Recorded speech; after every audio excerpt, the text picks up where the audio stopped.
রাজধানীর বাজারে উত্তাপ ছড়াচ্ছে সবজির দাম। সপ্তাহের ব্যবধানে কেজিতে বেড়েছে ২০ থেকে ৮০ টাকা পর্যন্ত।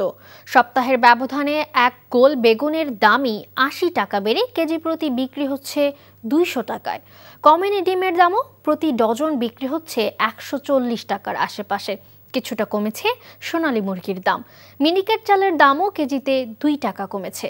সেলিম মালিকের রিপোর্ট। পকেটে কত টাকা থাকলে ব্যাগের কতটা ভরবে সেই চিন্তা মাথায় নিয়ে এখন বাজারে আসেন সাধারণ মানুষ। ছুটির দিন শুক্রবার যারা রাজধানীর বাজারে এসেছেন তাদের মতে এক সপ্তাহে সবজির দাম আরও বেড়েছে। কারণ হিসেবে বিক্রেতারা তুলে ধরছেন বৃষ্টি মৌসুম শেষ আর বাজারে চাহিদার তুলনায় পণ্যের ঘাটতির কথা। ছিল ৩০-২৫, এখন ৩০-৪০। ভেন্ডি ছিল ৮০ টাকা, এখন ভেন্ডি হলো ১২০ টাকা।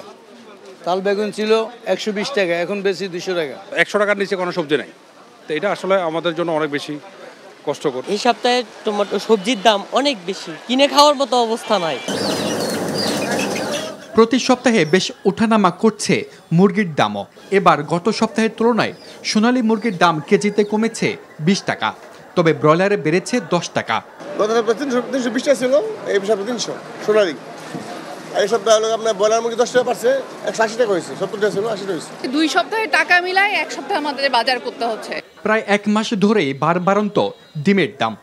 গত ৭ দিনে লাল ও সাদা ডিমের দাম ডজন প্রতি আরও বেড়েছে ১০ টাকার মতো। লাল ডিম ১৩৫ টাকা ছিল, আর হলো এই সপ্তাহে হলো ১৪৫ টাকা। সাদা ডিম ছিল ১২৫ টাকা, এখন হলো ১৩৫ টাকা। বেশ কিছুদিন ধরেই চাল আমদানির কথা বলছে সরকার, ফলে কমেছে মিনিকেট চালের দাম।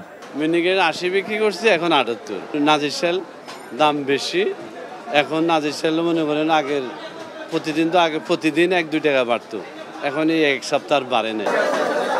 ইলিশের দাম সপ্তাহের ব্যবধানে কেজিতে ২০০ টাকা পর্যন্ত কমলেও এখনও তা মধ্যবিত্তের ধরাছোঁয়ার বাইরে। প্রতি কেজি বিক্রি হচ্ছে ২,২০০ টাকার আশেপাশে। গত সপ্তাহে ছিল ২৪০০ টাকা, যেটা এই সপ্তাহে ২২০০ টাকা হয়েছে কেজি। সেলিম মালিক, এনটিভি নিউজ, ঢাকা। বান্ডেল থাকলে প্রতি সেনমানিতে টাকা বাঁচবে।